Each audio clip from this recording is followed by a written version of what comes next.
assume we're on and everybody sees us. I see you, a lot of great looking faces. Am I correct? Everybody's on, right? If you are, wave. If you're not, just, you can leave and go have turkey. Good, I think everyone's waving. Thank you very much. And I'm honored to speak with so many incredible members of the U.S. military and to wish all of you a very happy Thanksgiving. Before we begin, I want to express the anguish and the horror of our entire nation at the terrorist attack yesterday in our nation's capital, in which a savage monster gunned down 2 service members in the West Virginia National Guard who were deployed as part of the DC task force, which has done such an incredible job. I mean, until yesterday, we literally had no incidents for many months. It was the safest place imaginable, and this is a different kind of crime. This is a really bad crime. Millions of Americans are praying for those heroes and their families, and I must unfortunately tell you that just seconds before I went on, right now, I heard that Sarah Beckstrom of West Virginia, one of the guardsmen that we're talking about, highly respected, young, magnificent person, started service in June of 2023, outstanding in every way. She's just passed away. She's no longer with us. She's looking down at us right now. Her parents are with her. It's just happened. She was savagely attacked. She's dead. She's now with us. Incredible person. Outstanding in every single way, in every department. Just horrible. As you know, the other young man is fighting for his life. He's in very bad shape. He's fighting for his life, and hopefully we'll get better news with respect to him. And the monster that did this is also in serious condition. But we won't even talk about him. As you may know, DHS has confirmed that the suspect is an Afghan national, flown here by the previous administration, who was such a bad administration. And I have a picture of a plane. This is what it looked like when they came in. It was total bedlam. Do you remember that period of time? Total bedlam. People crammed onto the plane. And the toughest, meanest, most capable physically got on the plane. Not the people that we were looking for or that they wanted to bring in. Here's a picture for you. Just take a look at that plane. Standing on top of each other, sitting on top of each other. This is what we had under the Biden administration. That whole thing should have never, ever happened. They should have left from a different base. They should have left from Bagram, as you know, and it would have been a much different story. But they didn't do that, and this was just a rout, just a terrible situation. This heinous atrocity reminds us that we have no greater national security priority than ensuring that we have full control over the people that enter and remain in our country. For the most part, we don't want them. They come in illegally, have a lot of problems. Their countries force them in because their countries are smart. They don't want them. Let's give them to the Americans to take care of. They come out of jails in many cases, mental institutions, they're gang members, they're drug dealers. We don't want them. Many of the service members on this call today are engaged in crucial aspects of that mission. And to each and every one of you, I just want to thank you so much. Incredible people. You make this sacrifice like few others understand. A lot of them don't even understand it. And you're keeping America safe and free. Our military is strong. My first term, I rebuilt our military, all aspects of our military. And in Afghanistan, we actually gave up a big chunk, but relatively, as much as it seemed like it's small compared to what we bought and to what we have and to what we're buying. We're spending over $1 trillion this year on our military. We have a military, the best in the world. We make the best equipment in the world. And we have the best people in the world. So joining us this evening are 6 units deployed across our hemisphere, representing every branch of the United States Armed Forces. First, I want to thank the members of Army's legendary 101st Airborne Division. You know, I've heard about that since I was a little boy. the Screaming Eagles, calling in from Fort Huachuca, Arizona. And you're led by Major General David Gardner, a real tough cookie and great general. I appreciate it, General Gardner. The 101st has done an outstanding job leading the task force, joint task force at our southern border. I mean, we have nobody coming in. They're not coming in. Under Biden, they were coming in by the millions. Now we have nobody coming in. We have a strong border. Nobody talks about it anymore. I'm not giving credit for anything, just like you guys are not giving credit for anything. We do the greatest job, but that's all right. They don't talk about the border anymore because you know why? Nobody comes in. We had 9 months now where we had nobody coming in, zero. And this is being fed. This is the people that do this they tend to be on the left. They'd love to say millions of people came in through Trump, and they actually said nobody came. Even I find that hard to believe, but they literally are saying nobody came in. And I hope people appreciate the job that you've done and the job that we've all done. But we're stopping the invasion of our country. We stopped it cold. And if you remember, Biden said, I need new legislation. You didn't need legislation. I didn't get legislation. What you needed was a new president. So with your help, we now have the most secure border in American history. It's the single most secure border in American history. So I just want to thank you. And the 101st, I want to thank you very much. The job you've done is amazing, working with all of our great people. We also have the men and women of the U.S. Navy serving as part of the Iwo Jima Amphibious Ready Group under Captain Christopher Farraker. And they're on board the USS Iwo Jima in the Caribbean Sea, working right by their side are members of the 22nd Marine Expeditionary Unit led by Colonel Tom Trimble. Thank you very much. I think you wave to me because I can see you then. Let's see. There you are, handsome people. They're beautiful looking people. Thank you. Like I could put you in a movie right this second, and the three of you, and I think we'd have a top grossing movie. You don't have people like you in Hollywood. Part of the 22nd MEU is also serving in Puerto Rico, the 3rd Battalion, 6th Marines, Devil Dogs, led by Major Ross Gilchrist. Where is Major? Hello, Major. Another central. Is everybody central casting? It's like they're all handsome, tough guys. I don't know what's going on here. But the Navy Marine Corps team is currently helping to defend our country, protect our interests, and literally decimate terrorists. The job you've done is incredible. I also want to thank you for your amazing work to quickly deliver life-saving aid to Jamaica in the aftermath of the recent hurricane, which was devastating. Thank you very much. Appreciate it, Major and everybody. Appreciate it. Next up are the airmen serving with one of the most feared bomber forces in the world, the U.S. Air Force's 7th Bomb Wing at Dyess Air Force Base in Texas under the auspices and leadership of Colonel Seth Spanier. Colonel, where are you, Colonel? Colonel, let's see, you're right there. Thank you, Colonel. All of you are backbone of America, and you really are the backbone of America's air power. And in recent weeks, you've been working to deter Venezuelan drug traffickers, of which there are many. Of course, there aren't too many coming in by sea anymore, if you probably noticed that. From sending their poisons into the United States, where they kill hundreds of thousands of people a year. But we're going to take care of that situation. We're already doing a lot. We've almost stopped. It's about 85% stopped by sea. You probably noticed that. People aren't wanting to be delivering by sea. And we'll be starting to stop them by land also. The land is easier. But that's going to start very soon. We warn them, stop sending poison to our country. We also have the 18th Space Defense Squadron at Vandenberg Space Force Base in California, headed by Captain Ryan Weber. Captain, where are you, Captain? Thank you very much, Captain. Great job. Every day you maintain American dominance on the high frontier. You're the guardians of one of the most important domains we have to protect, and you make us very, very proud of the job you do, Captain. Thank you.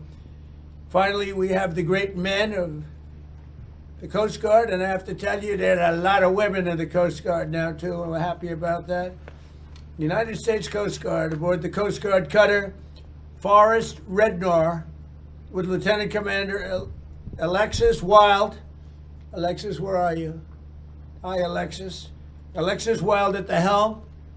And I'm told that just last month, the Forest Rednor intercepted a boat with lots and lots of illegal aliens off the coast of California. It was loaded, and then turned them over to the Customs and Border Patrol, and they did it so professionally. The people were very, very impressed with the job you did, Commander, so thank you very much. It was a great job.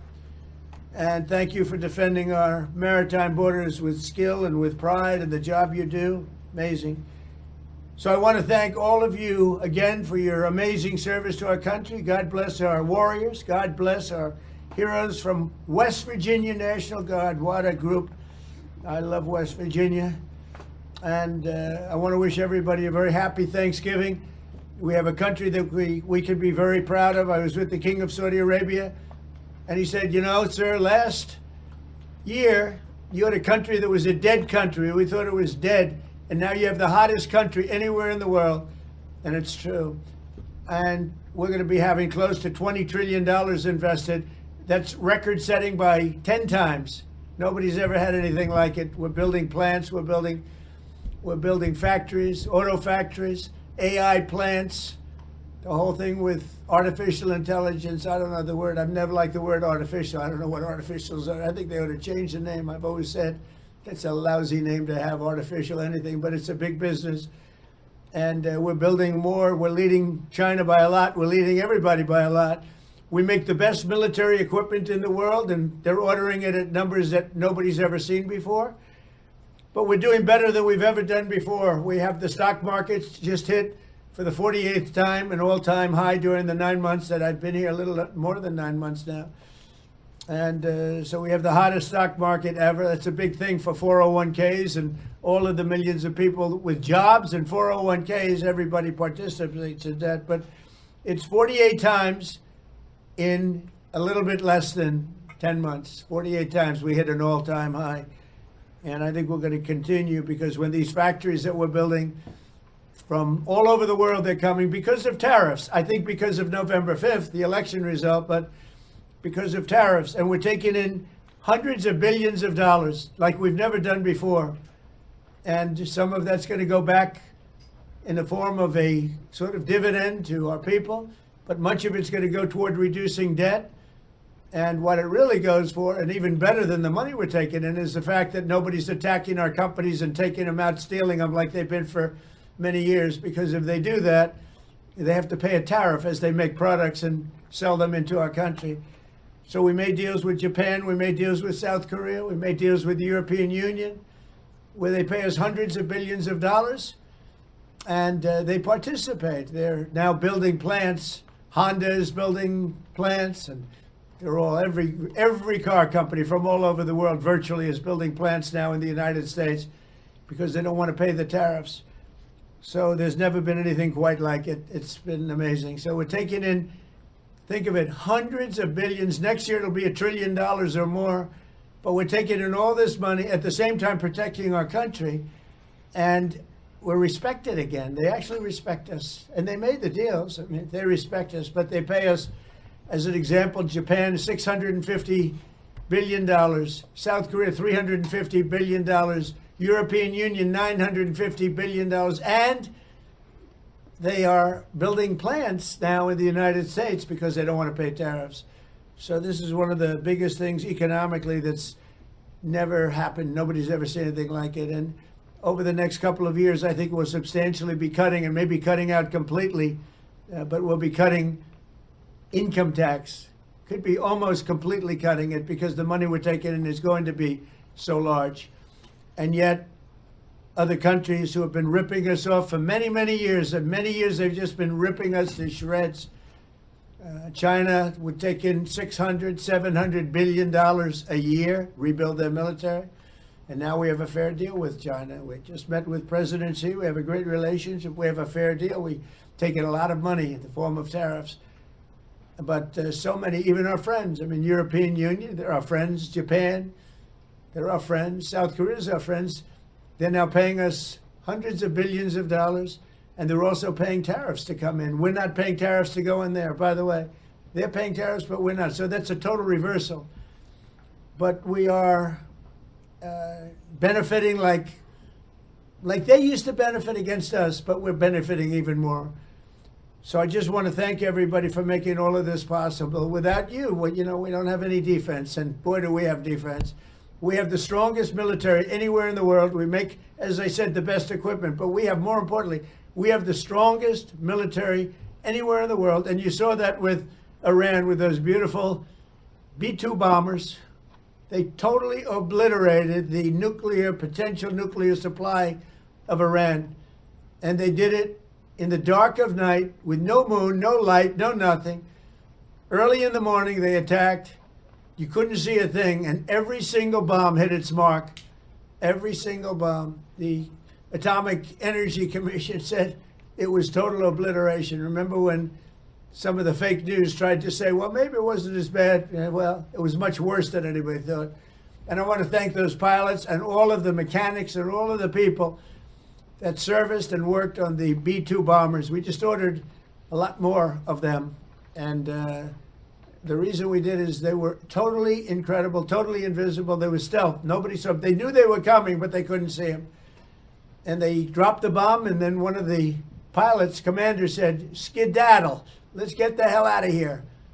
But they dropped those bombs, and they loved doing it. They were so honored. They said to me when they came to I invited them all to the Oval Office, including the people that take care of the machines, because, you know, they flew 37 hours both ways, 37 hours, and there wasn't a sputter from an engine. There wasn't a broken screw. There wasn't a problem. There wasn't a chipped piece of paint. It was a flawless mission. I want to thank General Raisin Kane for that and Pete Hegseth for that. But it was an unbelievable event. We have a country that's so respected again. But when the pilots came to see me, and I gave them a medal, all of them, there were a lot of handsome people. They looked like Tom Cruise, actually. It was very good casting. But I like Tom Cruise, the last of our movie stars, probably. But although we're honoring Sylvester Stallone a little while at the Kennedy Center, so I'm going to put him in that same category. We have Sylvester Stallone and Tom Cruise. But I will tell you that they said for 22 years, sir, our predecessors and us wanted to make this attack. 22 years they wanted to make this attack, and they practiced it 3 times a year for 22 years, and no president gave them the approval to do it until you came along, sir. We want to thank you. I said, did you really enjoy it? They said, sir, we loved it. We loved it. And these are brave men. These are from a different place than some of the people I know who aren't courageous. We have a lot of people that aren't courageous. These people were amazing in the job they did. So with that, I'm going to ask Lieutenant Colonel Charlie Rockwood, who's a highly respected young man, to speak to you. And if you have any questions, I'll answer them. Unlike Biden, he didn't take questions. But I take all the questions you want. You can ask me any damn question you want. And then we go and have a great Thanksgiving, because I don't know about you. You probably had your dinner already, but I didn't. And I know exactly what I'm going to have. Turkey. Okay? I believe it's turkey. So, Lieutenant Colonel, if you would, you take over. Go ahead. Yes, sir. We're going to pass it over to Major General David Gardner from the United States Army. Happy Thanksgiving, President Trump. This is Major General Dave Gardner, the commander of the 101st Airborne Division and your Joint Task Force Southern Border. That's right. I appreciate you saying I was tough. Everyone cheered. I assume that means they agreed with you.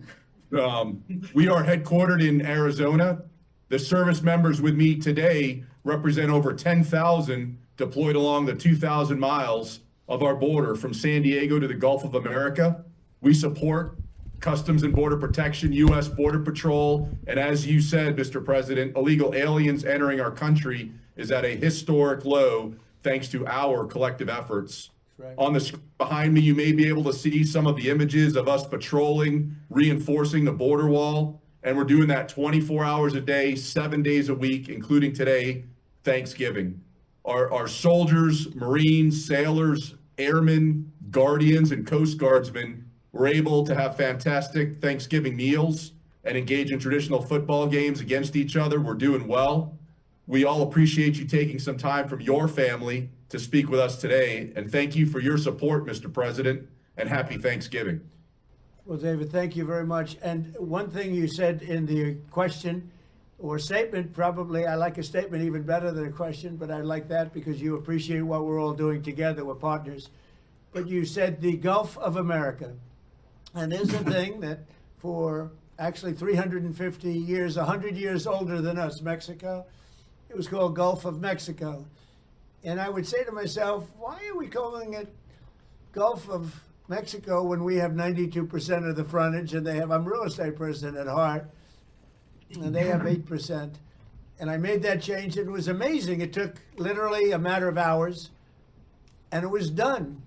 And nobody even, very rarely did they complain. We beat AP, Associated Press, very badly in a lawsuit. You know, they tried to get it stopped because they're not good Americans. I mean, who would want that stopped?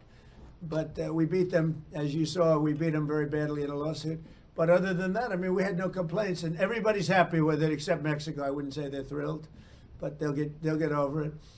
But we now have the Gulf of America, David. The Gulf of, isn't that great? And I'm very proud of it every time I see it. And now it's spoken of routinely. I saw it before. There was some event taking place down by Louisiana, and they said, we're here at the Gulf of America. And they're just talking about it like routinely now. They're not saying like Gulf of America and smiling. It's just routine. It's called now the Gulf of America. So I'm actually very glad you brought it up. That's another one of our many achievements. So thank you very much. Appreciate it. Yes, sir. Thank you, Mr. President. Great job. Please. Sir, before we go on, do you have any questions for the president? Yes, Mr. President, this is Sergeant Major Anderson. I do have one question, sir. Yes, sir. If you were to place a wager between the Army and Navy football game, who would you put your money on, sir? You know, David, I think you should dock him. That's a terrible question. That's he'll get me in so much trouble. But I'll tell you what I will do. I'll be going, you know, you have one of those teams is having a spectacular year, and one of them, they're both doing well. But I'll be at the game. And I'm going to let you know right after the game who's going to win. It's going to be a good game, and you're going to be watching it. I'd love it. That's a place where we get a lot of cheers when we go in. You know, we won the military vote in the largest number ever gotten by a president, by far, despite the lies that they said about me. You know, they make up stories of lies. They're disgusting people. But we won the military by the biggest vote in the history of our election. So I like the military, but I like the Navy, and I like the Army a lot. And I'm going to be at the game, and I don't know if you're going to be there. You're pretty far away, but we'll be thinking about you. I'll be thinking about that wise guy question you just asked me. Thank you very much. Thank you. All right, sir. With that, we're going to go over to Major Ross Gilchrist from the United States Marine Corps. Good evening, Mr. President. The Marines and sailors in this room from Battalion Landing Team 3-6 are ready, capable, and lethal to support readiness and lethality in support of Operation Southern Spear. We're here in Camp Santiago, Puerto Rico, conducting sustainment training, and recently we conducted a mobile training team employing first-person view attack drones, conducting 2 day strikes and the first ever 3 night strikes in the history of the Department of War. This represents a milestone in our combat lethality, increasing the capability of the Marine Corps and the Joint Service. Soon, we're going to prepare to support counter-narcotics operations in the ground, maritime, and air domains, and respond to crisis and contingency operations to provide you options, Mr. President, in support of national security objectives to protect the homeland. Marines and sailors of BLT 3-6, the Hellhounds, are ready. We're the first to fight and at the tip of the spear as an expeditionary force in readiness. Thank you for your support, Mr. President. Semper Fidelis. Happy Thanksgiving. Well, thank you, Ross, and you people are just amazing. You do a fantastic. I knew every move and every single thing you said. I know exactly what you did and who did it, and I want to just thank you. You were amazing.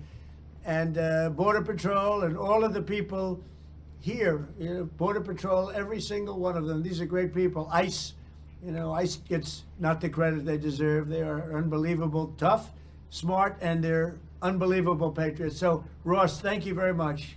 You really have done a great job. We appreciate it. We love working with you. Thank you. Thank Ross, you, Mr. before we President. go over to the Navy, do you have any questions for the president? Good afternoon, sir. The only proper response to the colonel from Fort Huachuca is "Go Navy, beat Army." Okay, I got to remember that.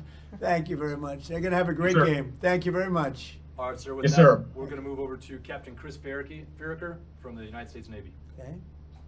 Yes, sir. Sir, on board here, Iwo Jima, proud commander of the Iwo Jima Amphibious Readiness Group, along with the 22nd MEU Expeditionary. You already met my one brother from Central Casting, Colonel Tom Trimble, and my other brother is Colonel Rick Shooter Haley.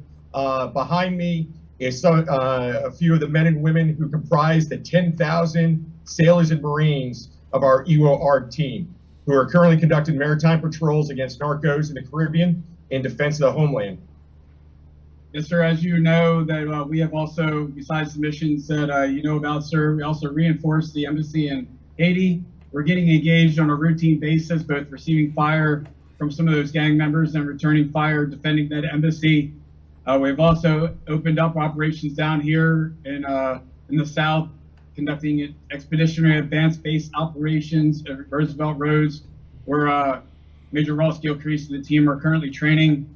We've also done, as you mentioned, Mr. President, humanitarian support to Jamaica. We're proud to be part of this Navy Marine Corps team and be part of the defense of the homeland, sir. Thank you. Thank you very much, and really great job. Would anybody? Sir, I'd like to say one more. Yes, go one ahead, more please. The First Lady came down to North Carolina last week and visited the Marines and Sailors Camp Lejeune, and my wife and my daughter and my two sons were able to meet the First Lady. That's right. And get a picture with her. She was truly gracious, and we really appreciate the time that she spent with the Marines and Sailors. That meant a whole lot to a whole lot of people down in North Carolina, sir. Well, thank you very much. And she had enjoyed it, and she mentioned that, meeting your family. And she said those people are in good shape. They're in very good shape. I don't know if she's referring to me when she says that, because I don't know. That could be a little slight. But she was very impressed with everything she saw. Thank you very much.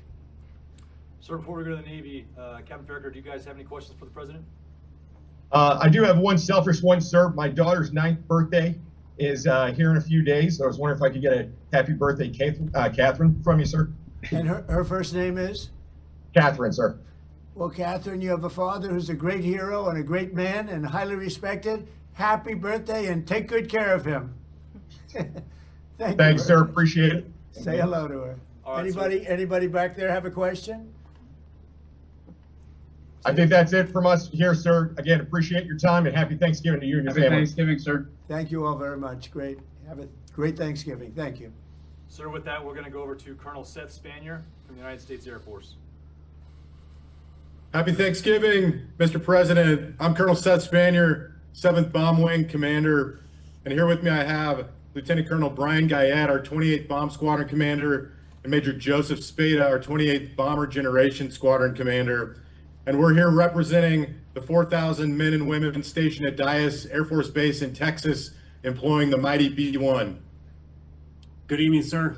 The Bomb Wing hosts multiple B-1 squadrons that are responsible for everything from training the world's best combat aviators to operational tests, in addition to projecting strength and lethality across the globe. Recently, the Bomb Wings Combat Squadron was forward deployed to the Indo-Pacific, and the men and women that you see behind me were part of the 28th Bomb Squadron and fellow squadrons that executed operations in the Caribbean, and were responsible for demonstrating the latent combat capability of the training squadron, in addition to projecting credibility into the Caribbean on behalf of the long-range strike platform, the B-1B. Well, It thank is you currently very off much. station at Nellis Air Force Base, Nevada. Thank you very much. And I don't know if you know, we have more planes on order in terms of dollars and planes itself, and they have a new one, the F-47, and I didn't name that. It was named F-47. They think I named it. I didn't. They surprised me, but I hear it's stage 6, and it's at a level that nobody's ever seen before. But we have more planes on order right now and things in the works than we've ever had. So from the Air Force's standpoint, I know you know exactly what's on order because we dealt with you and what you like, but we've never had so many planes being built at one time, and we're reinvigorating everything. I know the F-35 has been very good, and we're working on some maintenance issues to get some of them back sooner, as you know, because some of them are out, and rather than having them sit there, we're getting them fixed. Should have happened a long time ago. But we've never been in the position where we've ordered so many, and I think the Air Force has to be very happy about that. Yes, sir, absolutely. Good, thank you. And if you have any questions, please go ahead from your group. Good evening, Mr. President, and happy Thanksgiving. I'm Thank you. Senior Airman Laurent. I'm an intel analyst at the 28th Bomb Squadron. My question for you today is, what is the most memorable obstacle or hardship that you've encountered in your life, and how did this shape you to be the leader you are today? Well, that's an interesting question. But I'll tell you, in terms of obstacles, would be the weaponization of government by the previous administration. That was probably the biggest obstacle. I won by a lot. I ran a second time, I won by a lot. And I ran a third time, and it was too big to rig. But the biggest was that. They went after a lot of great Americans. I was one of them. And I would say weaponization by my opponent was a disgrace to our nation. And I would say it was the most difficult time. And we won. And now today I'm in Florida, but generally I'm in the White House, I'm in the Oval Office. So I look around and say, oh, well, couldn't have been that bad, but it was. It was a disgrace to our nation. And it should never be allowed to happen again. And it's being looked at very strongly. But it's a very interesting question. I don't know that anybody's ever asked me the question that way. But if you did, I would say it was the weaponization and illegal weaponization that they used where our government attacked the president and the former president of the United States of America. And I was fighting for you, not just for myself. I was fighting for you. I was fighting for everyone that I'm looking, all of those incredible patriots that I'm looking at, but the millions of people that are listening right now and the hundreds of millions of people in our country, and we fought and we won, but they're bad people. So thank you. That's a great question. Thank you very much. Thank you, sir. Sir, with that. Sir, one last one. If you could throw Yes. up CHOP, it's our to the Mohawks. That's our squadron motto, CHOP. Oh, good. I love it. Chop. See, we're not allowed to do that anymore. We're not allowed. You're not allowed to use the word Indian anymore. The only one that wants you to are the Indians, all right? I don't think you should ever change. I will never tell you to change, all right? It's great. And they're very proud of it, too, by the way. Thank you all very much. Thank you. Sir, we're going to turn it over to Captain Ryan Weber from the Space Force. Okay. Good evening, Mr. President. My name is Captain Ryan Weber, and I'm the commander of the 18th Space Defense Combat Squadron.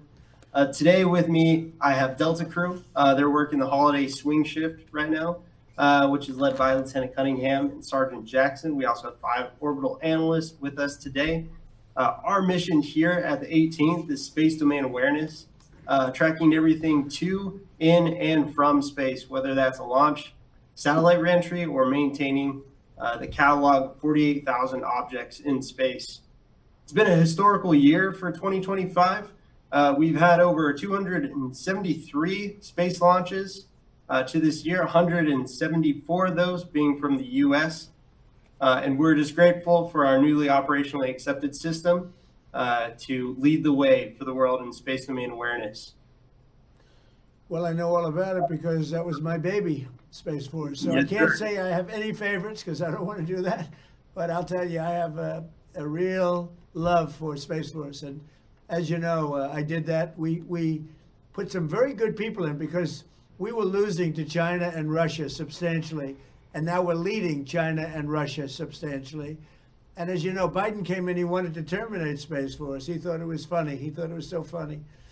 The military didn't think it was funny. And he was met with a great force.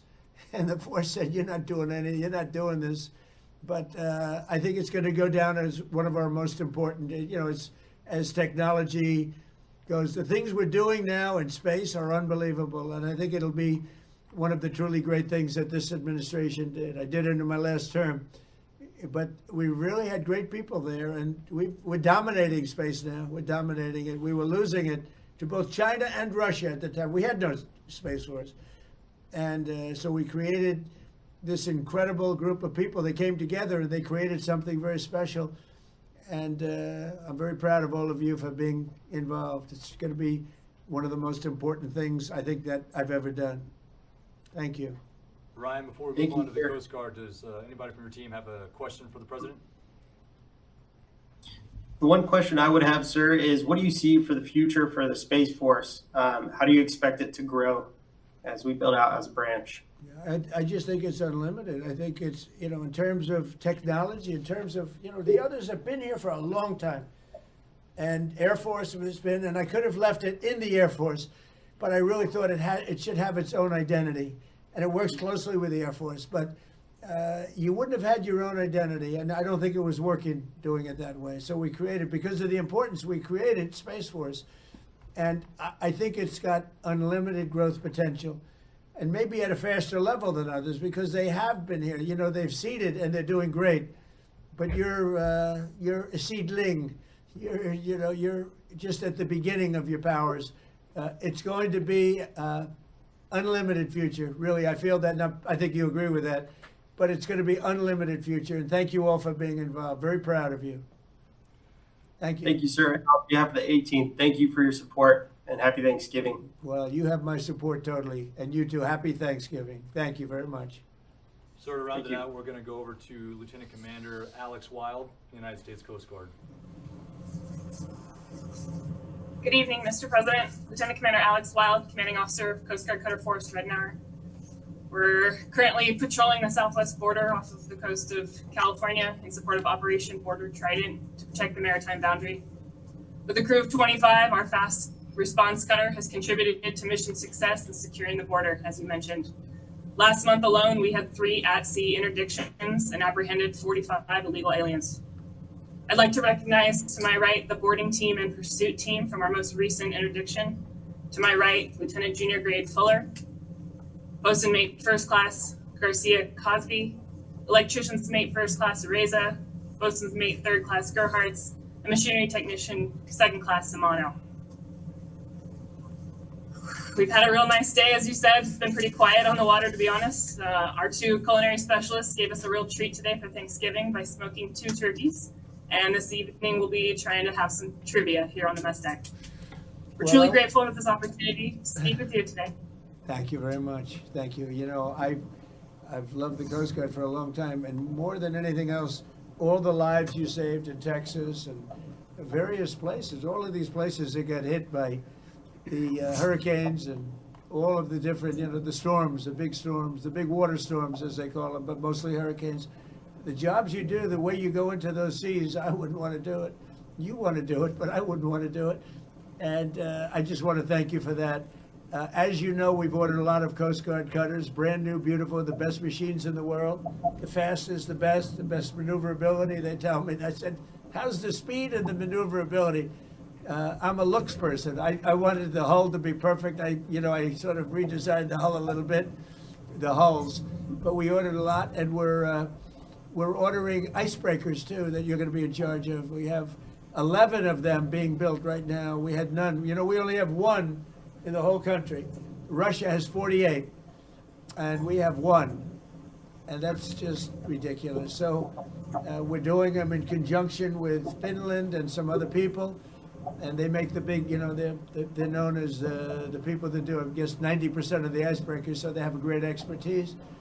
But we're doing them also as a joint venture where they're going to be built in this country, and they've already started. So we've ordered 11.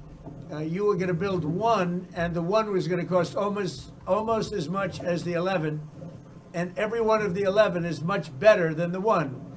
So that didn't sound like a good deal. So you know exactly what you're getting. You're getting the best icebreakers in the world, the top of the line, and they're going to be delivered very soon. Actually, they're moving along very quickly. They're building them, and you'll end up with 11. But before we even start that, we're going to end up doing another 11 pretty soon. So you're going to have a lot of icebreakers pretty soon, which is very important. I assume, is that important for the Coast Guard? Because if it's not, I'll cancel the order immediately.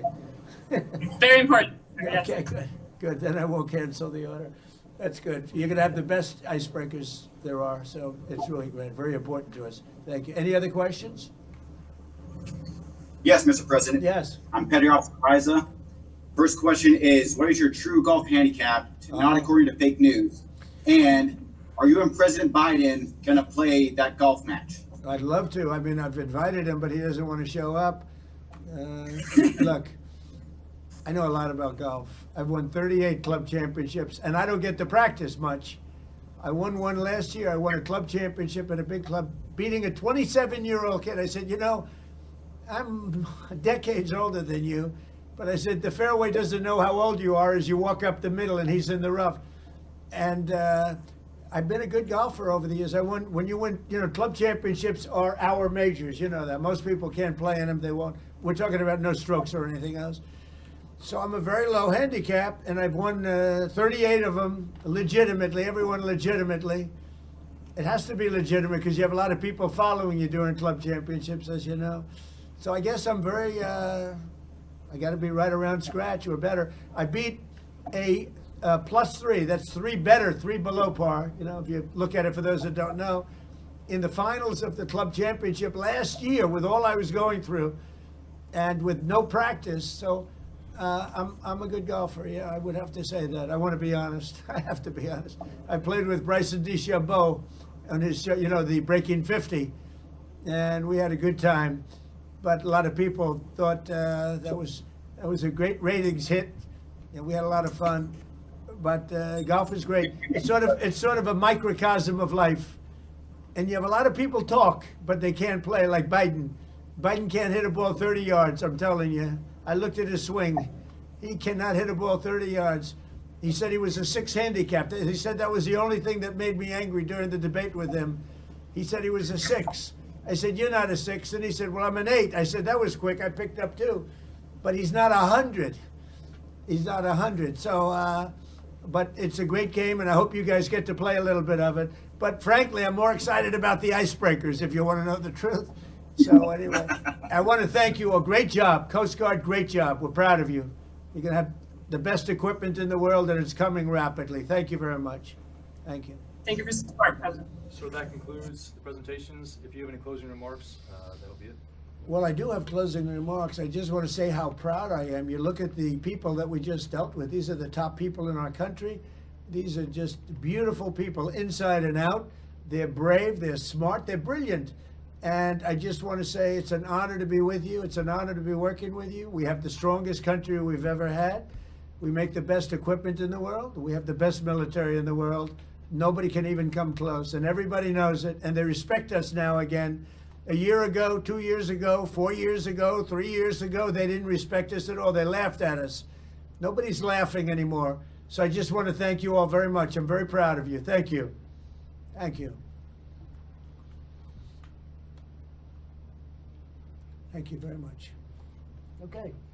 We can cut that then. We can cut that. Hello. Mr. President, good to see you. Thank you so much. Happy Thanksgiving. Thank you. You too. A question about this tragic shooting in Washington, D.C. U.S. officials say that the suspect worked very closely with the CIA in Afghanistan for years, that he was vetted, and the vetting came up clean. He went cuckoo. I mean, he went nuts. And that happens too. It happens too often with these people. You see them. But look, this is how they come in. This is how they're standing on top of each other, and that's an airplane. There was no vetting or anything. They came in unvetted. And we have a lot of others in this country. We're going to get them out. But they go cuckoo. Something happens to them. Your DOJ IG just reported this year that there was thorough vetting by DHS and by the FBI of these Afghans who were brought into the U.S. So why do you blame the Biden administration? Because they let them in. Are you stupid? Are you a stupid person? Because they came on a plane along with thousands of other people that shouldn't be here, and you're just asking questions because you're a stupid person. And there's a law passed that it's almost impossible not to get them out. You can't get them out once they come in. And they came in, and they were unvetted, they were unchecked, there were many of them, and they came in on big planes, and it was disgraceful. And if you look, you'll see there was a law passed. It makes it almost impossible not to let them in, not to certify them, so to speak, once they come in. And they came in, and they shouldn't have come in. And frankly, the whole thing was a mess. The whole Afghanistan situation was a mess. It should have never taken place. If we're going to go out, and we would have gone out because I had everybody ready to go, we were going to go out with strength and dignity and precision.